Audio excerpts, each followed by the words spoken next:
Good evening. Welcome to the CloudChartist weekly Ichimoku wrap for the week ending February 3rd. This is Sunday night, the 5th of February 2017.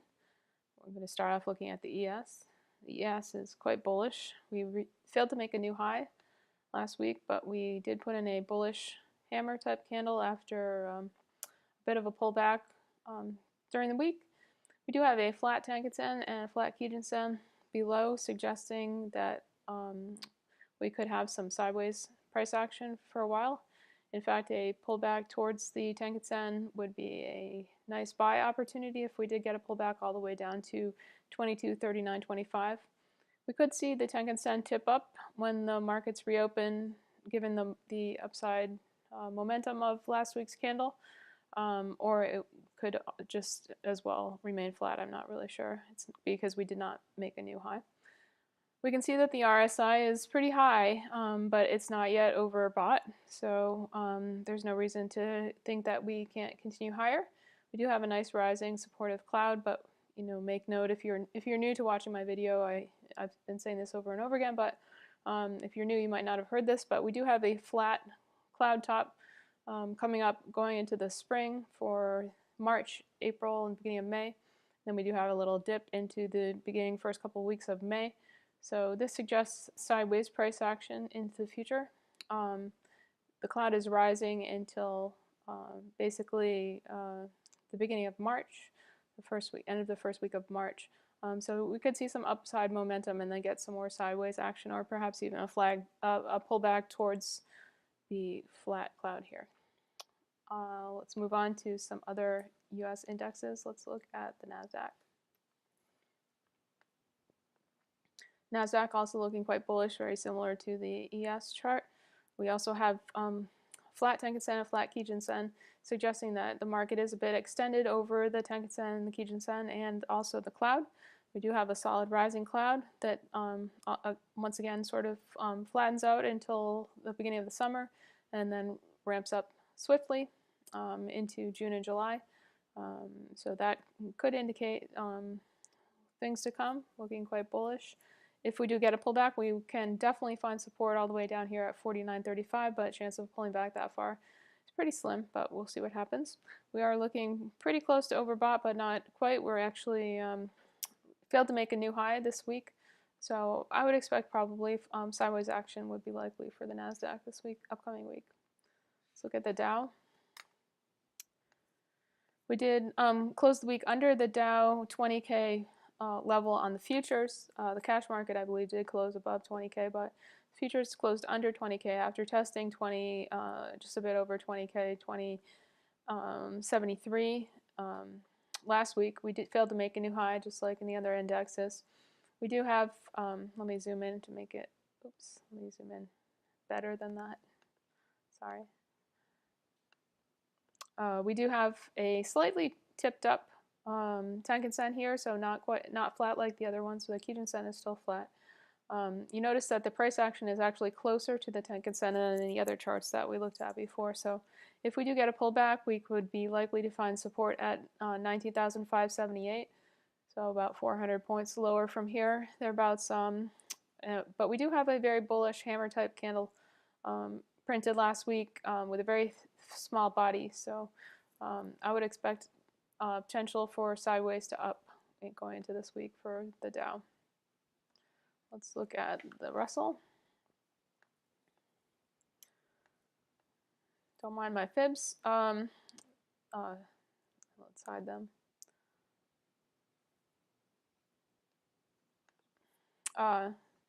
So we did test below the Tenkan-sen on the Russell last week, and then we did put it on close above the Tenkan-sen. We failed to make a new high.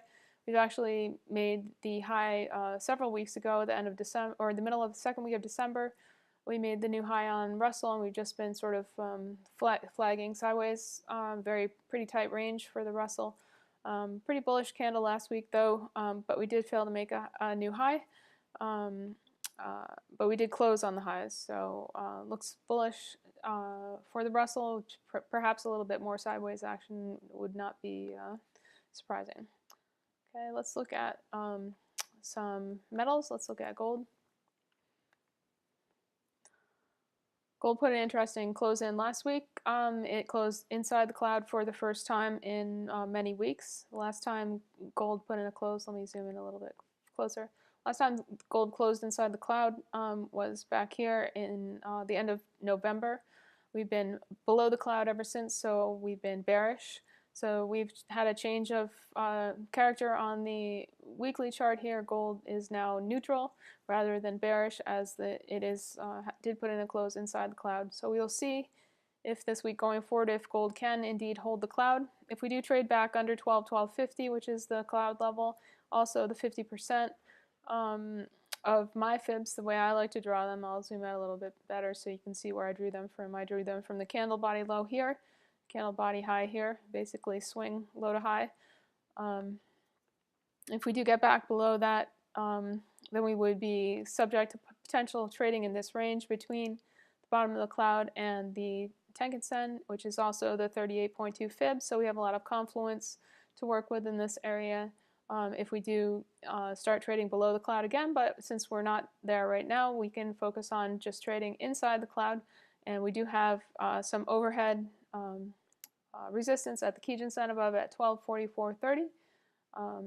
So we'll just look at that level for now, and we do have the 61.8 of this move at about 1249.40. So that's another potential area of resistance above. Of course, the Kijun-sen and the Tenkan-sen may change location when the new candle opens up for the week. Let's look at silver. Silver also put in a close inside the cloud for the first time in quite some time. Last time it closed inside the cloud, though, however, the cloud was way down here. So the cloud is actually a lot higher at the moment for silver than it was the last time that price action closed inside it. So if we do manage to stay inside the cloud for silver, and that's definitely an if as far as I'm concerned, we'll see if and that line in the sand is at 1742. Thereabouts, the bottom of the cloud level. If we do continue to, because we do have a bit of a topping tail here, we can notice also, because we do have this prior resistance area here from this prior price action back in October and November of last year. So if we stay in this cloud, we will have resistance at 1809.5, the Kijun-sen, and also at the top of the cloud. Next week's top of the cloud is going to be about 1854, thereabouts.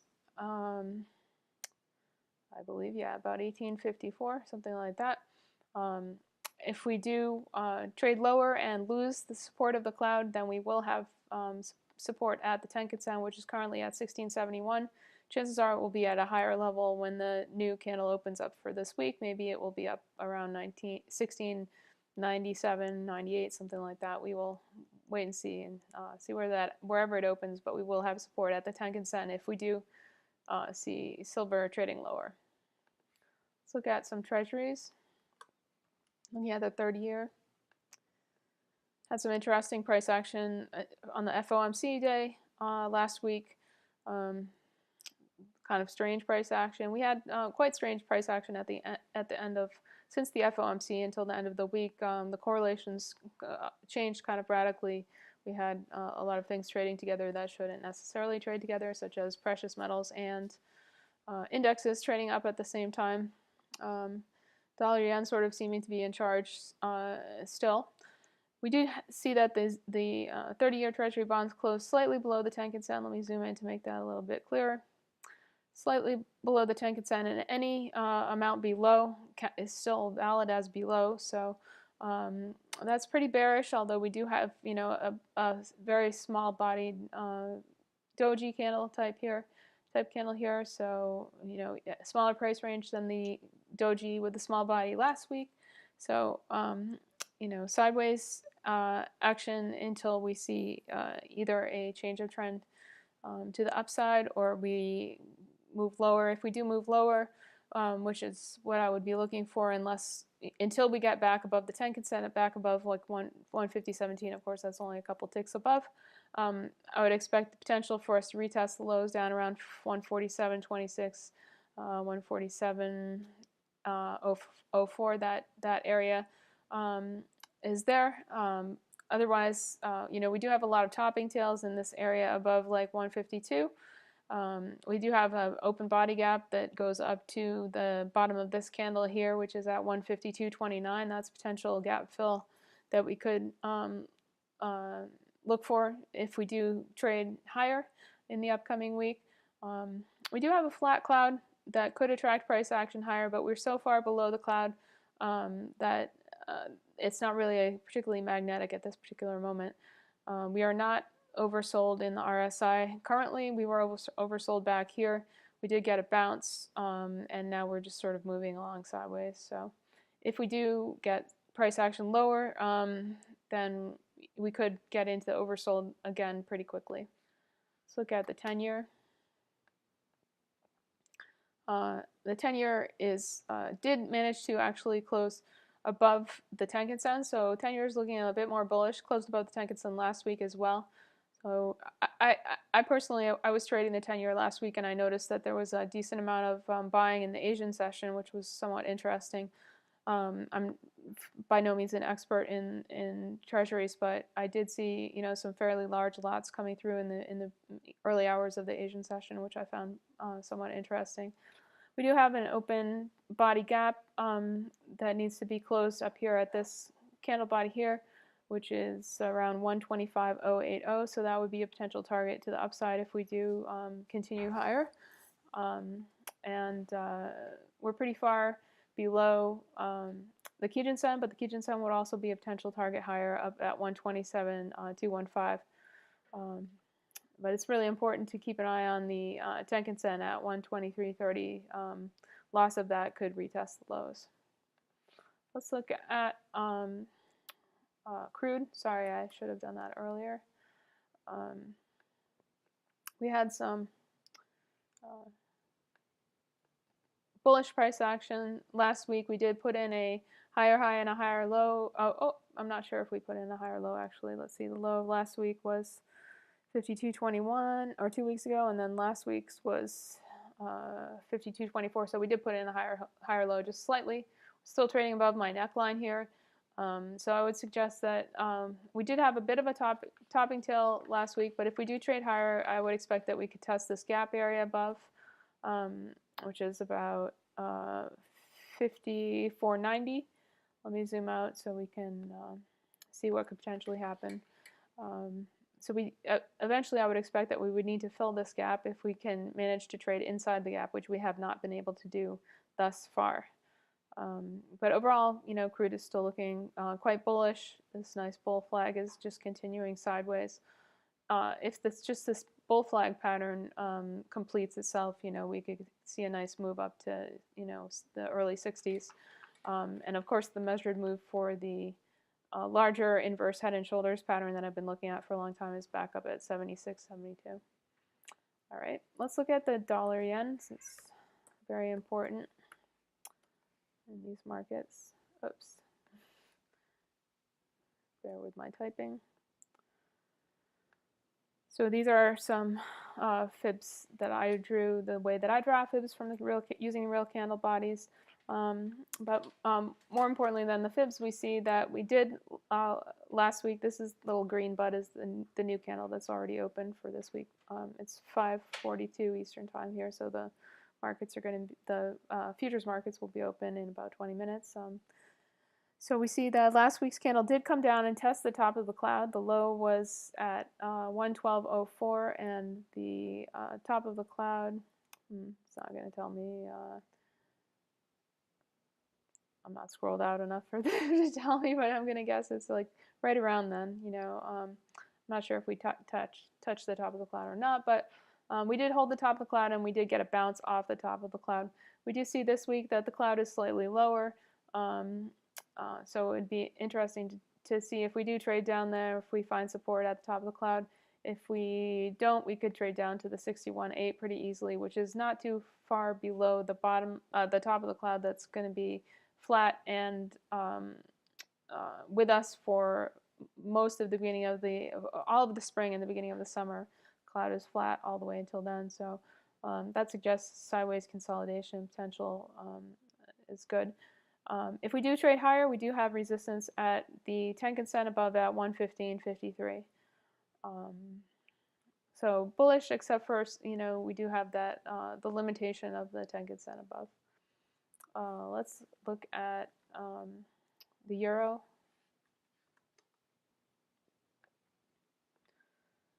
Euro's been put in a nice bottoming pattern and traded for the third week above the Tenkan-sen, and is indeed trading in this range between the Tenkan-sen and the Kijun-sen. So we're still bearish in all ways at Ichimoku, but we are making some progress higher. If we do trade higher, even still continuing the uptrend that we're currently in, we could test the Kijun-sen at 108.768, and one could also, if sorry about that. One could also, if they were interested in doing so, draw some fibs between the Kijun-sen and the Tenkan-sen, and look at some levels, some fib levels in between the Tenkan-sen and the Kijun-sen, and work with those as well. It's just a little Ichimoku trick I'm giving you there, tip/trick.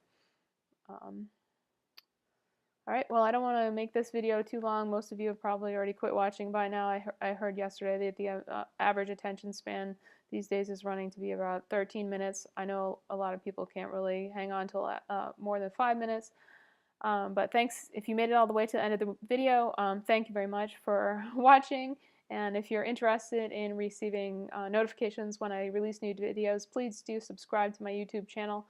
If you like this video, I'd appreciate it if you give me a thumbs up. If you want to ask any questions or leave any comments in the comments section below, please do that as well. And do follow me on Twitter at CloudChartist. Thanks again, and have a great week.